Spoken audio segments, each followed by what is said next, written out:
A few miles south of Soledad, the Salinas River drops in close to the hillside bank and runs deep and green.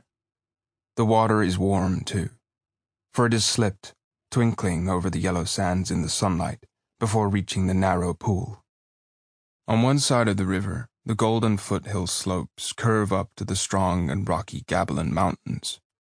But on the valley side, the water is lined with trees, willows fresh and green with every spring, carrying in their lower leaf junctures the debris of the winter's flooding, and sycamores with mottled, white, recumbent limbs and branches that arch over the pool. On the sandy bank under the trees, the leaves lie deep and so crisp that a lizard makes a great skittering if he runs among them.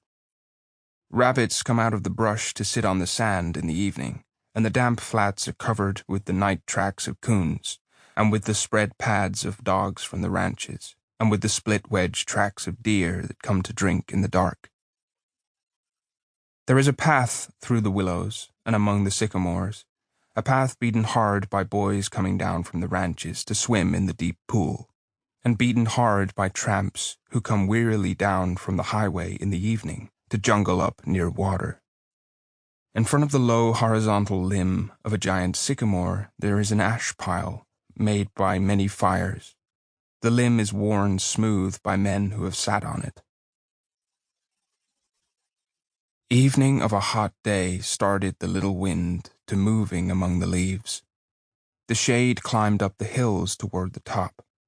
On the sandbanks the rabbits sat as quietly as little gray sculptured stones.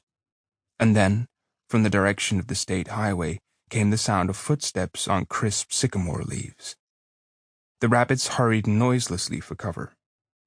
A stilted heron labored up into the air and pounded downriver. For a moment, the place was lifeless, and then two men emerged from the path and came into the opening by the green pool.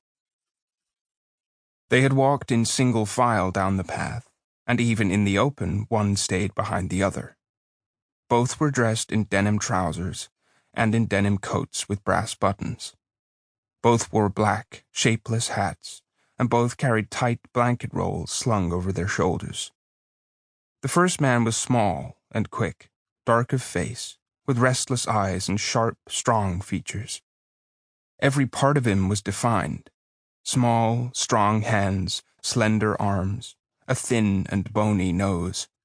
Behind him walked his opposite, a huge man, shapeless of face, with large, pale eyes, with wide, sloping shoulders, and he walked heavily, dragging his feet a little, the way a bear drags his paws. His arms did not swing at his sides, but hung loosely. The first man stopped short in the clearing, and the follower nearly ran over him. He took off his hat and wiped the sweatband with his forefinger and snapped the moisture off. His huge companion dropped his blankets and flung himself down and drank from the surface of the green pool, drank with long gulps, snorting into the water like a horse. The small man stepped nervously beside him. "Lennie," he said sharply. "Lennie, for God's sake, don't drink so much." Lennie continued to snort into the pool. The small man leaned over and shook him by the shoulder. "Lennie, you're going to be sick like you was last night." Lennie dipped his whole head under, hat and all, and then he sat up on the bank and his hat dripped down on his blue coat and ran down his back. "That's good," he said. "You drink some, George. You take a good big drink." He smiled happily. George unslung his bindle and dropped it gently on the bank. "I ain't sure it's good water," he said. "Looks kind of scummy." Lennie dabbled his big paw in the water and wiggled his fingers so the water arose in little splashes. Rings widened across the pool to the other side and came back again. Lennie watched them go.